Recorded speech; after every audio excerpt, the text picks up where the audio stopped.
Assalamualaikum warahmatullahi wabarakatuh. Waalaikumsalam warahmatullahi Di wabarakatuh. sini saya akan menjelaskan tentang macam-macam hadis, yaitu hadis hasan, sahih, dan dhaif. Kita mulai ya. Jadi saya beritahu, hadis adalah segala ucapan, perbuatan, dan keadaan Nabi Muhammad SAW atau perkataan segala berita yang bersumber dari Nabi Muhammad SAW berupa ucapan, perbuatan, takrir, peneguhan kebenaran dengan alasan serta deskripsi sifat-sifat Nabi Muhammad SAW. Kemudian kita akan mengenal tentang macam-macam hadis. Hadis hasan lizati, yaitu hadis yang dengan sendirinya dikatakan hasan. Hadis ini ada yang disampaikan di tingkat ligoirihi.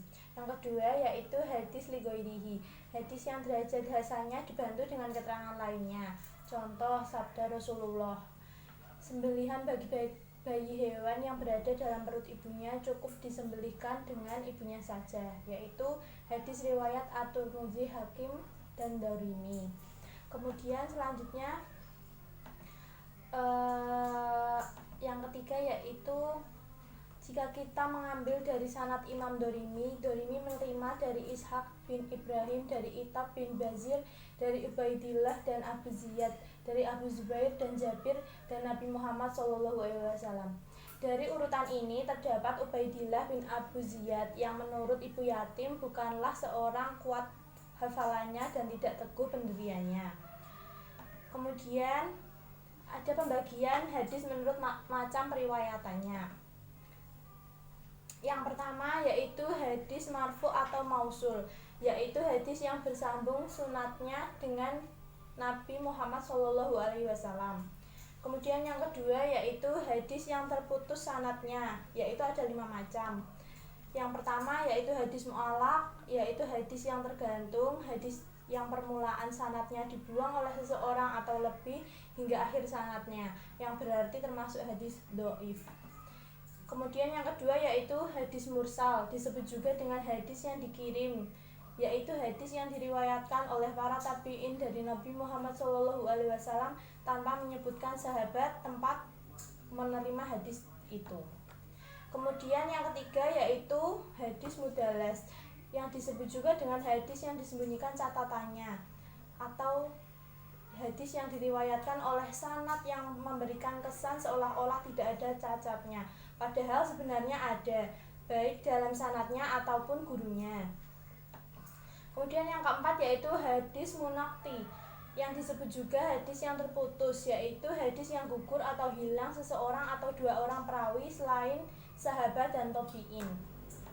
Selanjutnya yaitu hadis muddo'i, yang disebut juga hadis terputus sanadnya, yaitu hadis yang diriwayatkan oleh para tabi' dan tabi'in dari Nabi Muhammad SAW atau dari sahabat tanpa menyebutkan tabi'in yang menjadi sanadnya. Kemudian kesemuanya ini dinilai dari ciri hadis sahih tersebut, yang termasuk ke dalam hadis-hadis dhaif.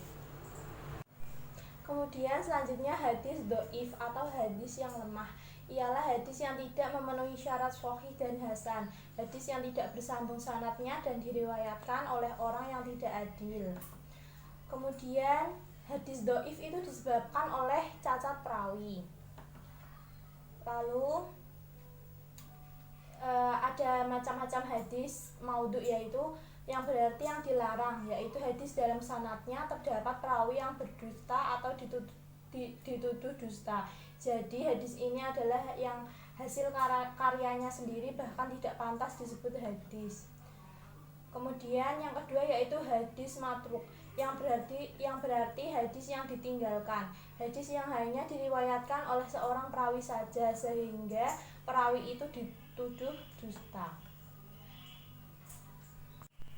Kemudian yang ketiga yaitu hadis munkar, yaitu hadis yang hanya diriwayatkan oleh seorang perawi yang lemah, yang bertentangan dengan hadis yang diriwayatkan oleh perawi yang terpercaya atau jujur. Kemudian hadis mu'alal, artinya hadis yang dinilai sakit atau cacat, yaitu di dalamnya terdapat cacat yang tersembunyi. Hadis yang tampaknya baik tapi setelah diselidiki ternyata ada cacatnya. Hadis ini disebut juga hadis maklul atau yang dicacati, atau disebut juga hadis mutlal atau hadis sakit atau hadis cacat. Kemudian yang kelima yaitu ada hadis mudhorib, artinya hadis yang kacau, yaitu hadis yang diriwayatkan oleh seseorang perawi dari beberapa sanad dengan isi yang kacau atau tidak sama dan kontradiksi dengan yang dikompromikan. Kemudian yang keenam yaitu hadis maklub, artinya hadis yang terbalik atau hadis yang diriwayatkan oleh perawi yang di dalamnya tertukar dengan mendahulukan yang belakang atau sebaliknya, baik berupa sanad atau silsilah maupun matan ataupun isi. Kemudian yang ketujuh yaitu hadis mudrai, yaitu hadis yang diriwayatkan oleh seorang perawi yang di dalamnya terdapat tambahan yang bukan hadis, baik keterangan tambahan dari perawi itu sendiri atau yang lainnya.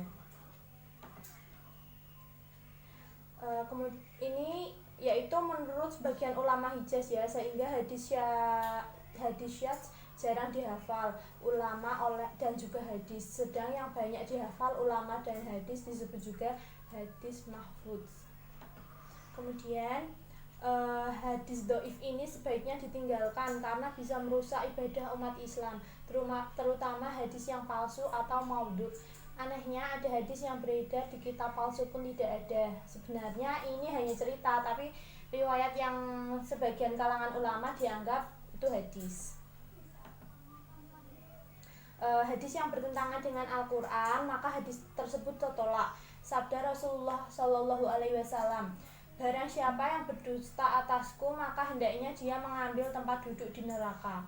Kemudian yang kedua, barang siapa yang menceritakan hadis dariku yang diduga ia adalah dusta, maka ia termasuk dari dua dusta. Menurut Syekh Ali bin Hasan Al-Halabi, tugas akal kaitannya dengan Al-Quran dan Sunnah ialah untuk memahaminya, bukan untuk menolak atau membantahnya. Jadi kalau ada pertentangan, maka yang disalahkan adalah akal, bukan nas untuk hadis yang sahih. Kemudian ada ayat yang berbunyi wa maghfalatun fihi min syai'in ahkunuhu dillahi dzalikamullahu rabbi alaihi tawakkaltu wa alaihi unib, yaitu artinya tentang sesuatu apapun kamu berselisih maka putusannya terserah pada Allah, itulah sifat Allah Rabbku, kepadanya lah aku bertawakal dan kepadanya lah aku kembali. Itu surat Asy-Syura ayat 42. Terima kasih. Jadi itu penjelasan dari saya. Apakah ada kritik dan saran? Ada. Apa? Yang pertama, kalau menjelaskan jangan cepat-cepat. Oh iya ya. Terus? Yang kedua, penjelasannya sudah cukup lengkap. Oh iya. Sudah? Sudah. Terima kasih. Sama-sama. Assalamualaikum warahmatullahi wabarakatuh. Waalaikumsalam warahmatullahi wabarakatuh.